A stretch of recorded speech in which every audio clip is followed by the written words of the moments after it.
It's called the Autobahn. 12,996 kilometers of open road.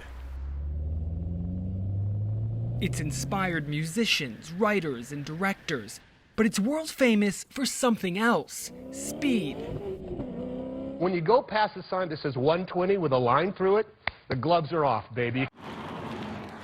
We drove more than 300 kilometers from Frankfurt to Bavaria to experience it for ourselves. Once you're actually driving on the German Autobahn, you really get the impression of just how impressive this is as an infrastructure project. You're free to go as fast or as relatively slow as you want. It's one of the densest route networks, not just in Europe, but really the entire world. You can go from point A to point B. Nearly every German city is connected on it. Arriving in Bavaria after a few hours on the road, we met with historian Christopher Neuermeyer. They talk about the Autobahn because we don't have any speed limit.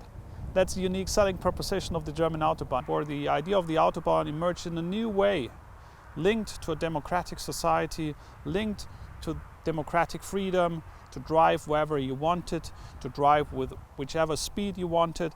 What does the Autobahn mean to Germans? The Autobahn is an emotionally charged topic in Germany, like the right to keep and bear arms in the United States.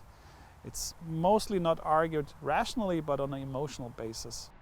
And maybe that's why Germany has only a recommended speed of 130 kilometers, or about 80 miles per hour, while the rest of the world sets legal limits on their own roads that are far slower.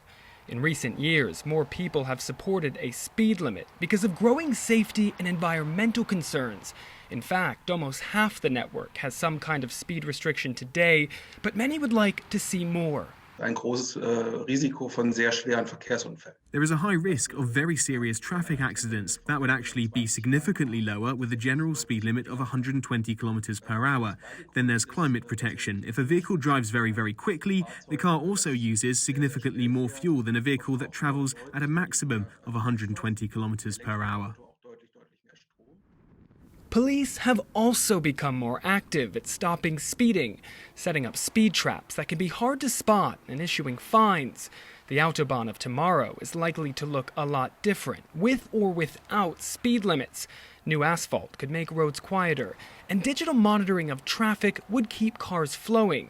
Many want the movement to be limitless when it comes to speed, but safety and environmental concerns are increasing considerations. Ryan Thompson, CGTN, the Autobahn.